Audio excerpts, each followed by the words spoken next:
So yun guys, for today's video ay meron tayong kaganapan. So ito yung ihanda natin. Pagkatapos natin ihanda, ayan automatic, ayan na ang pagkain ng mga bata. What's going on? Look at me sometimes like all you want to do is run. Hear me out, hear me out. It's all the things you never show. There are the Hello mga Jay, welcome back na po sa YouTube channel. Ako na po ni si Madeline Archaga, ang inyong higala. So guys, for today's video ay dito tayo. Very busy po ang inyong Inday Daddy. So ayan mga Jay, naghanda po ako ng mga regalo. So yan guys, since naihanda na pero hindi fully handa. Nailagay na siya sa mga plastic pero kailangan pa nating ilagay sa gift wrap. Syempre para naman ma-feel nila na gift ito. Kung hindi natin ilagay sa gift wrap parang wala lang siya, no? So nilagay ko muna sa plastic bago natin balutin sa gift wrap na ito. So itong gift wrap na ito ay nakahanda na siya. Ginawa ko na siya parang paper bag. O ayan, di ba? So ito yung mga gift na ibibigay natin sa mga kabataan. So actually, ito yung mga bata na tinuturuan ko mga Jay na binibigyan ng gift every year. Every December, ito talaga ang ginagawa ko. At syempre, naka-affiliate itong mga bata na ito sa aming church. Dati ay ako lang talaga. So ngayon ay nakahanap ako ng mga sponsor. Meron silang sponsor syempre dahil sa church namin. Ayan, nakahanap tayo ng sponsor para sa mga kabataan. So ayan, kaya every December, meron na silang matatanggap na mga gift. O, kunti lang naman siya mga Jay. Hindi naman siya kagbonggang mga gift. Pero ang mga kabataan mga Jay, kahit kunti lang ay masaya na yan sila. So ayan, kaya ngayon dito tayo naghahanda mga Jay. Oo, nag-iis lang ako mga people dahil wala ang aking anak. So ang aking dalaga ay nagbakasyon andun sa kanyang auntie sa Alang-Alang, Leyte. O, diba? So nakita nyo naman ang aking mga kaganapan sa Alang-Alang. Oo, ayan, sa mga na video ko. Doon tayo sa kabilang mundo, andoon lahat. So yun, kaya ngayon ako ay nag-iisa lang naghanda neto mga people. Kaya ayan, si Inday Dadil, sariling sikap. O, nakaupo lang talaga ako dito sa sahig. Itong bahay na ito ay kasama namin sa church. So dinala ko dito kasi ngayon, Sunday. O para sa hindi nakakaalam, it's Sunday mga Jay. Sinabay namin ang gift giving ng mga kabataan sa aming Christmas party para isa lang ang paghahanda para hindi tayo mabisi, no? Kasi marami pa tayong order na haharapin para sa Pasko. Ayan, alam niyo naman ang kaganapan ni Inday Dadil kapag Pasko, may kunti tayong negosyo, tanggap-tanggap tayo ng mga orders, ng mga kakanin, kutsinta at syempre alam niyo na kung ano, halaya at cake. O, hindi natin nihilwasin yung kasi mapalo tayo ni Lolo. O, alam niyo na kung ano yun. O, di ba ganun? So yun guys, so continue tayo dito sa ating ginagawa. Ang pagbabalot ng mga gift, oo, ayan, actually, na last year, yung mga kabataan na nabigyan ko is 25. So ngayon, bumaba sila kasi yung tatlo ay naging dalaga na, oo. Kasama na dun ang anak ko at saka yung may dalawang babae. So youth na sila, kaya hindi na sila nakasali sa gift giving ng mga kabataan kasi hindi naman sila bata, no? So kaya naging 22 na sila dahil ang tatlo ay dalaga na, ganun. Kaya ayan, handa tayo guys ng 22 ka bata na nabigyan natin itong ating mga regalo. So ayan, just continue watching hanggang sa ating pamimigay. Pero dito hindi natin matungayan ang pamimigay. Sa next video na natin ilathala, o di ba lathala? Ipapakita ang pamimigay ngayon. Ang may kikita ninyo sa video na ito ay ang ating paghahanda. Kaya just continue watching.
So yun guys, tapos na tayo at ito pala din yung hinanda natin para sa kanilang snacks. Ayan, ang spaghetti at syempre may kaparehas na chicken. At dahil sa parang hindi ko na kinaya mga people, kaya ayan, nagtawag na ako ng tulong, o diba? So nagtawag na ako ng tulong mga people para mag-pack ng ating mga pang-akain sa mga kabataan. Ayan, simple lang guys na pang snacks ang spaghetti at chicken. So ito lang naman yung kaligayahan ng mga kabataan kapag bata talaga ay spaghetti at chicken talaga ang gustong-gusto nila. Kaya ito yung hinanda namin. Tulad din last year, ganito din yung hinanda ko mga people. Last year, sila din yung katulong ko. Hanggang ngayon, sila pa rin. O, diba? So, wala tayong ibang mahanap na tutulong sa atin kasi syempre, parang hindi nakakayanin ng aking powers. Kaya, ayan, nagtawag na talaga ako ng mga kasamahan ko para mag-prepare sa mga pang-snacks. At andito na pala kami sa loob ng church, guys. So, habang kami ay naghanda ng pang-snacks ng mga kabataan, meron din doong nagyawit-yawit, o, diba? Parang briefing ng mga kabataan at nagtuturo ng mga kabataan. Mayroon kami kinuhang speaker, kumbaga, ayan, di ba?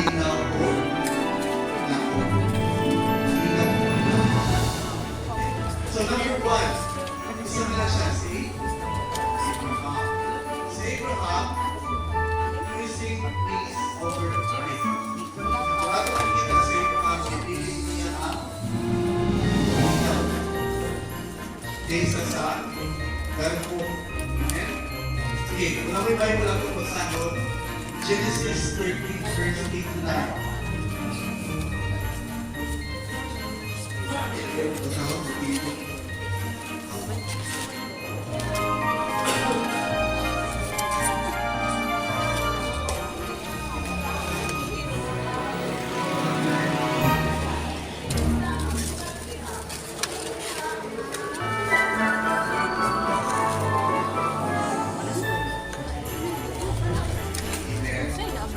So, ako makita pinagson na si Abraham, nandun na siya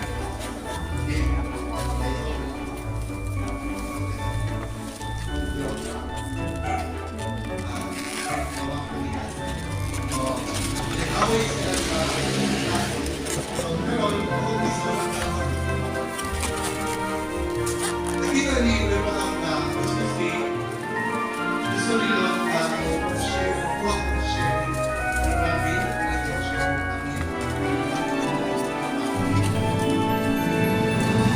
Okay, ipili mo na ito ang balita. Siniduro man ni di ay.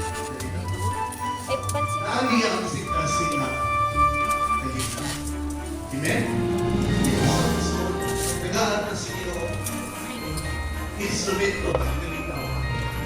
Wala ko talaga yung perfect. Pero alam-alam ko na natin sa iyong pamilya, sa iyong magsuon, mayaman niyong agad, isot ka ng panahon. Nakaka-experience sa iyong relasyon. Pero, I know ang isang makinukuhay lang na. Amen? Palihan ka din walang ipilit nila kanina. Isa sa Lord. So, sa dinay, biblical truth. Ano to, Abraham gave God first choice na lang ako yung pinag-away he valued things more than personal rights. If you have any correct, value niya ang kanina based sa mga personal interests. And then, na pamilya na may mga nag-alis. So yan lang guys ang ating for today's video. Ayan, tapos na po namin ihanda ang mga pang snacks ng mga kabataan. So ang laman pala ng pack-lunch na itats ay ayan, ang chicken at spaghetti. So yan lang naman mga people. So ayan, that's it and that's all. Abangan ang ating next video ang ating pamimigay na ng mga regalo. That's all for today's video and thank you for watching. Don't forget to like, subscribe, and click the bell button para ma-notify kayo sa mga susunod ko pang video. Bye-bye guys and God bless everyone! Bye mga guys! See you on my next video.